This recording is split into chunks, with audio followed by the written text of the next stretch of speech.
वसुदेवं सुतं देवं कंस चाणूरमर्दनम देवकी परमानंदम कृष्णम वंदे जगद्गुरु। ईश्वर परम कृष्ण सच्चिदानंद विग्रह अनादिर आदिर गोविंद सर्व कारण कारणम। प्रणाम मित्रों। आज की ये वीडियो मैं एक तरीके से वैदिक ज्योतिष के बारे में जानकारी के लिए मान लीजिए कि शुरू से ही बनाने जा रहा हूं। फिर शुरू से पहली सीढ़ी से आरंभ करता हूं ताकि जितने नए व्यूअर्स हैं उनको पहले स्टेप से चीज समझ में आ जाए। ठीक है, तो आज इस वीडियो के अंदर हम बात करेंगे कि वैदिक ज्योतिष के मुख्य अंग क्या है और हमें किन अंगों को प्रमुखता से एडॉप्ट करने की जरूरत होती है। तो चलिए वीडियो की शुरुआत करते हैं। हमारे भारतीय वैदिक ज्योतिष के अंदर ये 5 मुख्य अंग है। पहला अंग है गणित ज्योतिष, जिसके अंदर date of birth, time of birth और प्लेस ऑफ बर्थ के अनुसार जो उस दिन का जो सुबह का सूर्य उदय समय होता है उसके अनुसार गणना कर कर, कैलकुलेशन कर कर जन्म कुंडली बनाना, लगन का निर्धारण करना और कौन कौन सा ग्रह किस किस राशि में था, किस किस नक्षत्र में था, वो सब दर्ज करना। ये सारी मैथमेटिकल कैलकुलेशन गणित ज्योतिष में होती है। ये वाला सारा काम आज की डेट में सॉफ्टवेयर कर देता है, क्योंकि उसके अंदर सारी फीडिंग की हुई है अगले 100 साल तक की। 100 साल तक का सूर्य उदय टाइम उसमें ऑलरेडी फीड है और वहां से कुंडली 2 मिनट में बनकर तैयार होकर आ जाती है। लेकिन जितनी भी जन्म कुंडलियां हम बाहर से बनवाते हैं वो सारी कंप्यूटराइज प्रेडिक्टेड होती हैं। उसका कोई आनंद नहीं है, उसका कोई मजा नहीं है, उसमें जीवन के बारे में कोई अंडरस्टैंडिंग क्रिएट नहीं होती कि किसी को 1000 रुपए दिए या 500 रुपए दिए और उसे 500 पेज की, 200 पेज की, 300 पेज की जन्म कुंडली बनवा ली। उसके अंदर 100 योग दे रखे होते हैं, आपकी जन्म कुंडली में ये योग है, उनको पढ़कर कुछ नहीं होने वाला। ठीक है, तो मैं आज आपको बिल्कुल सीधे सरल सूत्र आपको बता रहा हूं, इसमें कोई खर्चा नहीं है, केवल आपको समझना है। गणित ज्योतिष की कैलकुलेशन सारा सॉफ्टवेयर कर देगा। दूसरा है फलित ज्योतिष, टोटल सारी प्रेडिक्शन फलित ज्योतिष के अंदर होती है। ठीक है, तीसरा स्टेप होता है अष्टक वर्ग। अष्टक वर्ग में एक सूत्र होता है कि ग्रह कहां बैठा है और उसने किस किस भाव को कितने कितने बिंदु प्रदान करे हैं, उस आधार पर अष्टक वर्ग की कैलकुलेशन मानी जाती है। लेकिन प्रेडिक्शन में अष्टक वर्ग का इतना ज्यादा महत्व नहीं लेते आज के जमाने में। तीसरा है, चौथा पॉइंट है विवाह, मुहूर्त एवं संतान। सबसे इंपॉर्टेंट मैटर है फलित ज्योतिष और विवाह, मुहूर्त एवं संतान बहुत ही इंपॉर्टेंट मैटर है। एक है गोचर। गोचर का अर्थ है ट्रांजिट, एट प्रेजेंट। एक तो था जातक का जब जन्म हुआ, जब मेरा जन्म हुआ तब प्लेनेटरी पोजीशन क्या थी, D1 चार्ट में वो दर्ज हो गई, उसके आधार पे चंद्र कुंडली बन गई और D9 चार्ट बन गया। और एक है आज की समय में कि मेरी कौन सी महादशा और अंतरदशा चल रही है, परंतु आज की डेट में प्लैनेट्स किस किस राशियों से ट्रांजिट हो रहे हैं, ये गोचर कहलाया जाता है। ठीक है, लेकिन जीवन में जो वैदिक ज्योतिष की सुंदरता है और जो उसका सार रस है वो है दोस्तों प्रेडिक्शन। ज्योतिष की कितनी भी किताबें पढ़ लो और कितनी भी स्टडी कर लो, प्रेडिक्शन निकालनी सब नहीं सीख सकते। प्रेडिक्शन पकड़नी ही सबसे बड़ी कला है। अगर हमें प्रेडिक्शन पकड़नी आ जाए तो हम किसी भी एस्ट्रोलॉजर के ऊपर डिपेंडेंट ना हो, हम अपने घर के सभी सदस्यों की जन्म कुंडली खुद विश्लेषण कर सकते हैं और सबके लिए अलग अलग पेमेंट खर्चने से हम बच सकते हैं। और सबसे बड़ी बात यह है कि हम अंधविश्वासों और वहमों से बच सकते हैं, ये सबसे बड़ा फायदा है। तो अब बात करते हैं वैदिक ज्योतिष के इन 5 मुख्य अंगों में सबसे प्रमुख कौन से अंग है, हमें जिसकी जरूरत पड़ती है। हमें गणित ज्योतिष की कोई जरूरत नहीं पड़ती, ये सारी कैलकुलेशन हमें सॉफ्टवेयर या ऐप से मिल जाती है। ठीक है, अष्टक वर्ग को हम यूज नहीं करते और हम प्रेडिक्शन के लिए गोचर को भी इस्तेमाल नहीं करेंगे। गोचर को भी अगर हम अभी मिलाते हैं तो हम अपना स्केल बहुत वाइड कर लेते हैं और हमें समझ कुछ नहीं आता। एक सटीक प्रेडिक्शन पकड़ने के लिए ना आपको 2 चीजों के ऊपर डिपेंड होना है। नंबर 1 फलित ज्योतिष, बस फलित ज्योतिष इज एनफ। विवाह, मुहूर्त एवं संतान बाद की बात है, क्योंकि जब आप इसकी कला सीख जाएंगे तो विवाह, मुहूर्त एवं संतान के ऊपर पकड़ ऑटोमेटिकली बढ़ जाएगी। अब मैं आपको बताता हूं पहला स्टेप, वो पहली सीढ़ी क्या है फलित ज्योतिष के लिए। फलित ज्योतिष के लिए आपको 9 ग्रह, 12 राशियां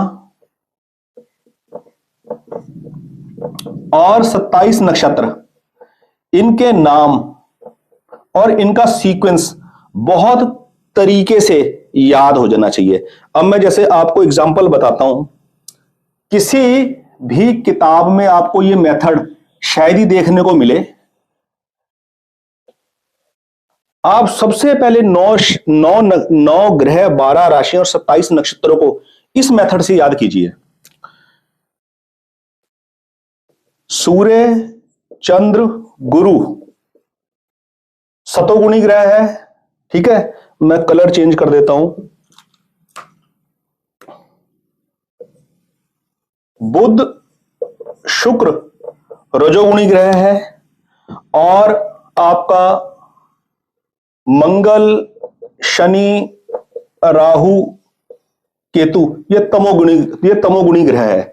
ठीक है, सबसे पहले माइंड के अंदर ये रखिए कि सतोगुणी ग्रह कौन से है, रजोगुणी कौन से और तमोगुणी कौन से है। ठीक है, सूर्य, चंद्र, गुरु सतोगुणी, बुध, शुक्र रजोगुणी, मंगल, शनि, राहु, केतु तमोगुणी ग्रह है। अब क्या कीजिए, मंगल को यहां से हटाकर इस कैटेगरी में ले जाइए मंगल को, यानी कि सूर्य चंद्र गुरु मंगल या सूर्य चंद्र मंगल गुरु कुछ भी कह लीजिए। ठीक है, और इसको दो हिस्सों में बांट दीजिए, ए कैटेगरी और बी कैटेगरी। ए कैटेगरी के ग्रह होंगे सूर्य चंद्र मंगल गुरु और बी कैटेगरी के ग्रह होंगे बुध, शुक्र, शनि, राहु, केतु। क्यों? ये आपस में एक दूसरे से मित्रता रखते हैं, ये आपस में शत्रुता नहीं रखते, ये आपस में एक दूसरे से मित्रता रखते हैं, और ये ग्रुप इस ग्रुप से शत्रुता रखता है और ये ग्रुप इस ग्रुप से शत्रुता रखता है। ये मेन कैलकुलेशन है। ये मैच आपको ज्योतिष की किसी किताब में नहीं मिलेगा, ये जो मैंने इसको सेग्रीगेट करके आपको बताया है। ठीक है, ग्रहों को इस प्रकार से याद कीजिए। और राशियों की अगर हम बात करें, राशियों को बांटिए आप बड़े ही सिंपल तरीके से, चर, स्थिर और द्विस्वभाव। ठीक है जी। अब द्विस्वभाव में बड़ा ही सिंपल फॉर्मूला है, बुध की दोनों राशियां मिथुन और कन्या और गुरु की दोनों राशियां धनु और मीन, ये द्विस्वभाव है। बची 8 राशियां, 8 राशियों में 1, 4, 7, 10 मेष, कर्क, तुला, मकर ये चर राशियां हैं, और 2, 5, 8, 11 वृष, सिंह, वृश्चिक और कुंभ ये स्थिर राशियां हैं। ये चार्ट आपके दिमाग में छप जाना चाहिए, 9 ग्रहों का इस स्टाइल से और 12 राशियों का इस स्टाइल से। ठीक है, अब मैं आपको बताता हूं नक्षत्रों का, 27 नक्षत्रों को आपको कैसे याद रखना चाहिए। 27 नक्षत्रों को आप बांटिए 9 ग्रुपों में, और एक ग्रुप में 3 नक्षत्र रहेंगे। पहला ग्रुप जैसे आपने बनाया अश्विनी, भरणी, कृतिका। ठीक है जी, ये एक ग्रुप है। ऐसे 9 ग्रुप बनेंगे और इसको इस प्रकार से याद रख लीजिए। मैं वीडियो बहुत लंबी नहीं बनाना चाहता, मैं सिर्फ बोर्ड पे लिख के नहीं आपको बता रहा, पर बोल के आपको बता रहा हूं। इस तरीके से इसको याद कर लीजिए, अश्विनी, भरणी, कृतिका, रोहिणी, मृगशिरा, आर्द्रा, पुनर्वसु, पुष्य, अश्लेषा, मघा, पूर्वा फाल्गुनी, उत्तरा फाल्गुनी, हस्त, चित्रा, स्वाति, विशाखा, अनुराधा, ज्येष्ठा, मूला, पूर्वा आषाढ़ा, उत्तराषाढ़ा, श्रवण, घनिष्ठा, शतभिषा, पूर्वा भाद्रपद, उत्तरा भाद्रपद, रेवती। और इसी प्रकार इनके स्वामी आ जाएंगे केतु, शुक्र, सूर्य, चंद्र, मंगल, राहु, गुरु, शनि, बुध। अब सबसे पहले क्या कीजिए, ऊपर के 3 नक्षत्र केतु के अश्विनी, मघा, मूल, ये केतु के 3 नक्षत्र है, इनको याद कर लीजिए। और सबसे नीचे आश्लेषा, ज्येष्ठा, रेवती ये बुध के नक्षत्र है। 3 नक्षत्र केतु के और 3 नक्षत्र बुध के, ये गंडमूल के नक्षत्र कहलाते हैं। ये आपके टिप्स पे होने चाहिए, क्योंकि प्रेडिक्शन के लिए ये बहुत जरूरी है। लग्नेश कहीं गंडमूल में जाके तो नहीं फंसा है, सुखेश कहीं गंडमूल नक्षत्र में तो नहीं स्टक हुआ है, भाग्य भाव का स्वामी भाग्येश कहीं गंडमूल में तो नहीं है। ये चीज बहुत बहुत इंपॉर्टेंट मैटर करती है। ये जो सूत्र मैं आपको बताऊंगा ज्योतिष के किसी किताब में आपको नहीं मिलेंगे।